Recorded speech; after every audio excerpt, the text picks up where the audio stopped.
हैं कि अगर ओवरऑल इस तिमाही का एक ट्रेंड देखें आईटी कंपनियों के लिए, तो हमने देखा कि जो मिड कैप कंपनियां हैं वहां से तो एक पॉजिटिव कमेंट्री निकल कर आई है, लेकिन जो बड़ी लार्ज कैप कंपनियां हैं, बिग फोर कंपनियां हैं आईटी सेक्टर की, वहां पर गाइडेंस में कमी देखने को मिली है। गौरांग जी, आईटी सेक्टर में ये तिमाही ज़्यादातर कंपनियों ने अपने गाइडेंस में कमी की है। नतीजे अगर कंसेंसस देखें तो कमजोर, कुल मिला के तो कमज़ोर ही रहे हैं। और तीसरी तिमाही वैसे भी उनका कहना है कि सीजनली कमज़ोर क्वार्टर रहता है आईटी कंपनियों के लिए। अब अगर किसी के पोर्टफोलियो में आईटी में ज़्यादातर एक्सपोजर है, और जैसा कि अनीशा ये बता रही थी कि अभी फ़िलहाल अगले फाइनेंशियल ईयर में कोई बहुत जल्दी रिकवरी की या पिकअप की उम्मीद नज़र नहीं आ रही है, आपका क्या कहना है इस पर? कमेंट्री जो मैनेजमेंट की तरफ से आई है उसे आपने कैसे एनालिसिस किया, और अगर लॉन्ग टर्म के लिए किसी का एक्सपोजर है आईटी में तो क्या उसे अभी कम कर लेना चाहिए?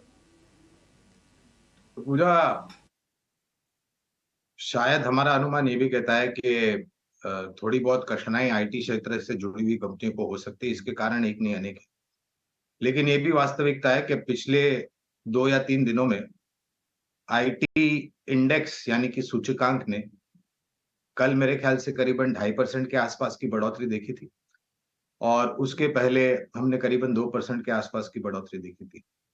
कहने का तात्पर्य ये है कि मूल्यांकन को ध्यान में रखते हुए अब काफी आकर्षक लग रहा है आईटी क्षेत्र। ये निर्भर करता है आपने माफ कीजिएगा कौन सी कंपनी में निवेश किया है।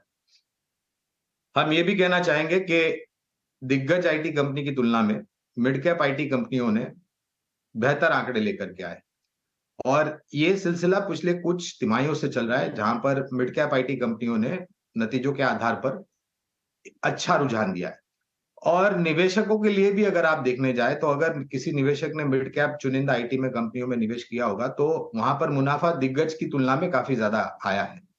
और ये जो सिलसिला है रुझान का, मिड कैप आईटीओ के आंकड़े का बेहतर होने का, ये आने वाले समय तक चलता रहेगा। अब अमेरिका में जो खबरें उभर करके आ रही है, क्योंकि एक तर्क ये लगाया जा रहा था कि अमेरिका में महंगाई के कारण और बजट कट्स के कारण, डिस्क्रिशनरी स्पेंड कट के कारण शायद जिस मात्रा में बड़े-बड़े ऑर्डर्स मिल रहे थे आईटी कंपनी को, वो नहीं मिलेंगे।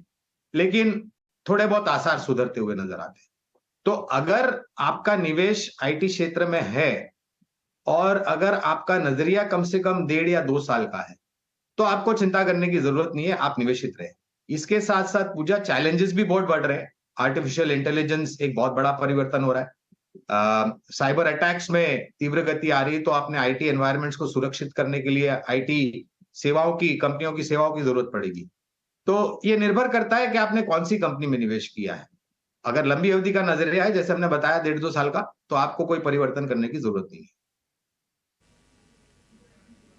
बिल्कुल, तो लंबी अवधि के लिए अगर आप हैं तो बने रहिए। एक दो क्वार्टर का पेन ज़रूर रहेगा, लेकिन डिमांड अच्छी रहेगी, टेक्नोलॉजी स्पेंडिंग आगे बढ़ेगी ही, कंपनियों की तरफ से इनकी ज़रूरत पड़ेगी। और ऐसे में जो भी कंपनियां हैं, अगर आपका कारोबार के तहत, अगर आप कारोबार को देखते हुए अगर आपने यहाँ पर निवेश किया है तो आप निवेशित रहिए। और डिपेंड करता है कि किस तरह की कंपनी, किस तरह के कारोबार में आप यहाँ पर पैसा लगा रहे हैं। तो फिर गौरांग जी, आपको आईटी सेक्टर में कौन सी कंपनी पसंद आ रही है? आपकी रिकमेंडेशन क्या होगी?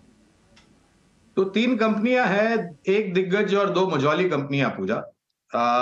एल&टी टेक्नोलॉजीज, ये एक मझौली कंपनी, मझौली मिड टू लार्ज कैप कह सकते हैं आप इसे, जहां पर खरीदारी की राय है हमारी, और 5,000 तक के लक्ष्य हमने निर्धारित किए। ये समय सीमा जो मैंने बताया, आपको ध्यान में रखने की जरूरत है। दूसरी है आईटी क्षेत्र की दिग्गज कंपनी, जिसका बायबैक की घोषणा, डेट की घोषणा कुछ समय कल या परसों ही हुई थी, और बायबैक 4,150 पे मैं बात कर रहा हूँ टीसीएस की।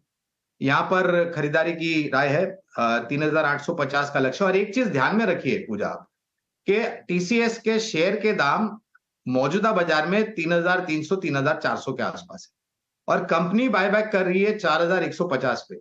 तो कंपनी को भली भांति पता है कि उसके शेयर के दाम क्या है असल में। तो ये आप चीज ध्यान में रखने, और बायबैक में तो हम कभी भी शेयर देने की बात नहीं करते अगर आपने लंबी अवधि के लिए निवेश किया है, खास करके टीसीएस की। तो 3,850 का लक्ष्य टीसीएस का। और चौथी कंपनी है एम्फोसिस बीएफएल। ये नाम सुन नहीं जाता है, लोगों के ध्यान में नहीं आता है, लेकिन ये भी एक अक्षम सक्षम और मजबूत कंपनी है। यहाँ पर खरीदारी की राय है, और लक्ष्य है 2,620 रुपए का। ठीक है। तो बड़ी दिग्गज कंपनी में टीसीएस पसंद आ रहा है, हाल फिलहाल में बायबैक की भी घोषणा की है, तो उस लिहाज से भी ये स्टॉक अच्छा लग रहा है, यहाँ पर आप नज़र रखिए। इसके अलावा एल&टी टेक और मिड कैप स्पेस से एम्फेसिस अच्छा लग रहा है, यहाँ पर खरीदारी करने की सलाह, 1 साल के टारगेट्स भी आपको बता दिए हैं।